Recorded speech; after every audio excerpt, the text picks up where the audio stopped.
Well, welcome to Photo Tuts or Photo Toots. I'm not sure how you pronounce it. This is my first video on the site, so I apologise if that's pronounced incorrectly. My name's Simon Plant. I'm a photographer based in the UK, and I've been using Photoshop now for over 10 years, and also do many training videos for my own site. And this image was a video I did a while back, but I'm revisiting it because as we progress with Photoshop, there's always something new to learn, a new way of doing stuff. There's many ways to skin a cat, as I say, within Photoshop, and I've learned another way of kind of colouring images, which is fairly quick and simple, and I want to share that with you today. This image is a composite. It's compositive of three images: the sky, the stones here, which is Stonehenge in England, and the foreground, which is my son dressed as Robin Hood.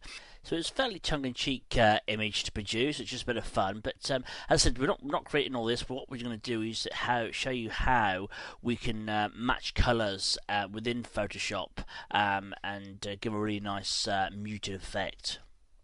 So the first thing I'm going to do is click on, or Command or Control click on the layer here. This is obviously already masked out, and to load that as a selection, we're going to go down here and we're going to go to Hue Saturation, and I'm just literally just going to drop some of the colour out of the image like so, probably down to about 70% should do us, and that's just nicely dropped some of the colour from our model. And we don't want to drop all the colour out of it. I mean, we can go back and adjust this if we need to, because it's obviously it's an adjustment layer, or we can just drop the opacity down and let some more colour through, which is what I'm going to do. I'm just going to drop this down slightly. So we just want to desaturate it, not convert it to a black and white. So now what we can do is Command or Control click on the layer again, or you can click Command or Control Shift D, which will bring back our selection. Go down here, we're going to click on Hue Saturation again. This time we're going to click the little box down the bottom here which says Colorize. Okay, we want to leave the saturation up quite high for the moment so we can see what we're doing. We can drop it down afterwards.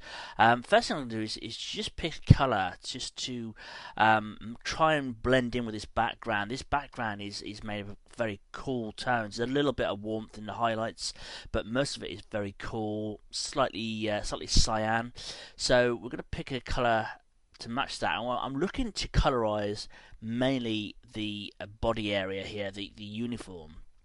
So we just need to go along and just pick something that we think may fit in with that. That looks like it might work. Drop down the saturation somewhat, and like I said, just keep it on the sleeve here. That's what we're trying to sort of kind of blend in a bit better. Somewhere around there. So a little adjust. That looks pretty good. Now click OK. Now at this stage you probably think I've gone a little bit doolally, but what we're going to do is double click on the side of the layer here and bring up the layer style options box. Now what I want to do is leave the colour in most of the uniform here, but not in his skin. We don't want him having a green complexion. So to do that, we're going to drag this slider, this highlight slider here, down towards the darker end, this end, until the colour starts, as you can see it now, it just starts to disappear from his face. But we're getting a nasty transition here. We don't want that. So we're going to hold down the Alt key, and that splits this slider, and that means we can get a much nicer, smoother transition. So we can carry on sliding this down now a bit further, and that looks pretty good. And again, we can drag this one as well. And like I said, just watch the transitions and make sure we don't get any nasty, jagged, posterized type tones in there. Click OK. We can Command Control Shift D, or just Command or Control click on the thumbnail to reselect. We go down to Hue Saturation yet again. Click the Colorize box, and now you want to add a bit of warmth back to his skin. So leave the saturation up for a minute, and let's just have a little play around with these sliders. Pick out a colour that might work. I think somewhere around there might look good. Drop down a saturation. Somewhere around there doesn't too bad. Click OK. Yet again, we double click on the layer next to the mask there, and this time we want to drag the shadow slider up in the same fashion we do with the highlights, and the idea is now to get rid of the warmth color from the clothing. So we just pull this one up and just keep an eye on the sleeves here, and you'll start to see that's coming through now. And about there looks good. Hold down the Alt key and we can just split this slider again, and that just creates a better transition. So that looks pretty good. The only areas we've got a bit tricky are around here where it's the transitions from light to dark on his face.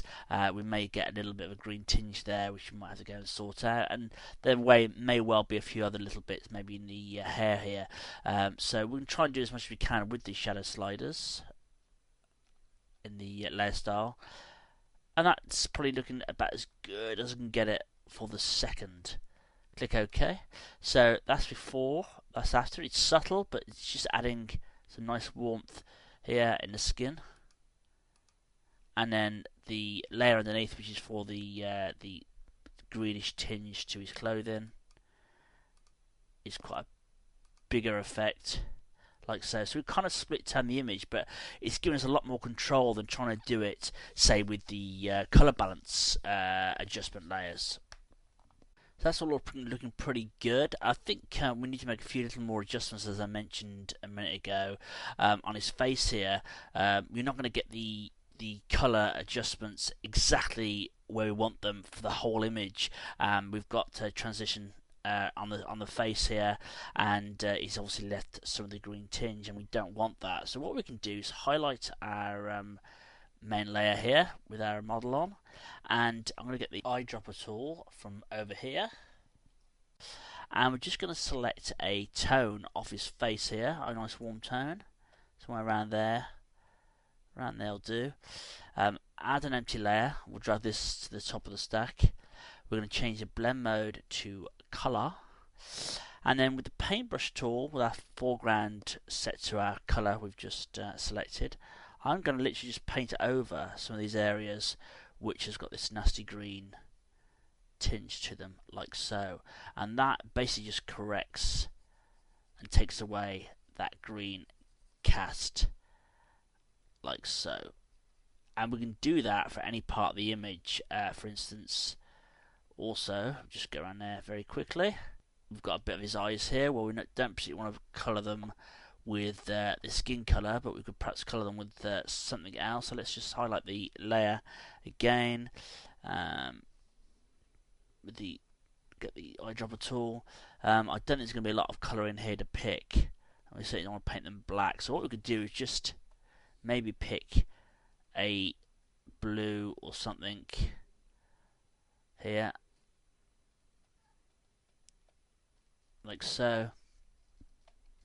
Add a new empty layer again, bring it to the top, change the blend mode to color again. We'll zoom in so we can see what we're doing, and again maybe just color that in like so. Drop down the opacity, and that just gives us slight blue cast to his eyes. So I'm just going to zoom out a little bit, not that far, and let you have a look at what we've done here. So here's the before on the cheek, here's after, so you can see we've just really corrected that quite nicely. The other thing to do is maybe add one more adjustment layer again into color mode, and just try and get a little bit of color out of his hair here. I'm going to pick a grey, a neutral grey, like so, and with the paintbrush tool, and again we can just go over the hair here and just correct that like so. So what I'll do now is just select all of these and link them all together so they don't go walkabout. I'm going to add a new little group here, select the layers and put those into there. We'll rename this one adjustments, colour so we know what it is and it's nice and tidy. So now we're going to turn these off. There's before, there's after. It's very subtle, I'll be the first to admit that, but again, it does the job. It's just making him blend into this background that much better. So I'm going to do one more adjustment. Command or Control click on our layer to add a selection. Go to curves. Yeah. And we're just going to create a little bit more contrast in the image by making an adjustment like so. And we're going to change the blend mode to this to luminosity, and that means it won't adjust our colour. If it was in normal mode, sometimes you get quite a shift in colour balance. So if you want to avoid that, put it into luminosity mode, and that again just helps him fit in with the background that bit better contrast wise. So that effect was very, very subtle. So I'm going to show you another one just very quickly. With the screencasting, sometimes the subtle effects don't always show through very well. So I want to make sure I show you a good example. So this is another one of my images, a car shot, and it already fairly monochrome again. There's a little bit of colour through here, but we're just going to add a bit more. We're going to go down to hue saturation, click the colorize box, and we want a nice cool tone for the majority of the image. Somewhere around there probably will do it. Drop the saturation down, something like that. Click OK. We're going to grab the highlight slider and drag that so it takes the effect away from the highlights. Alt click on the slider so we get some nice smooth transitions like so. That's looking good. Add another hue saturation. Click the colorize box. This time we want to sort of more of a warmer effect in the highlights. So something around there looks good. Drop the saturation down like that. Click OK. Double click again. This time we're going to grab the shadow end. Alt drag on the slider and drag those apart like so. Click OK. So that's before. That's with our cool tones added. That's with our highlights brought back a little bit of warmth in there. So I think that's a better example to show you what's possible with this. And as I said, very adjustable. You can just go back in if you're not happy with the colour and just change the colours slightly if you want something a bit different. Just go in and make the adjustments. So that concludes this tutorial. I hope you've enjoyed it. I hope I've explained everything nice and clearly, and I hope to catch you again on the next one. Thanks for watching.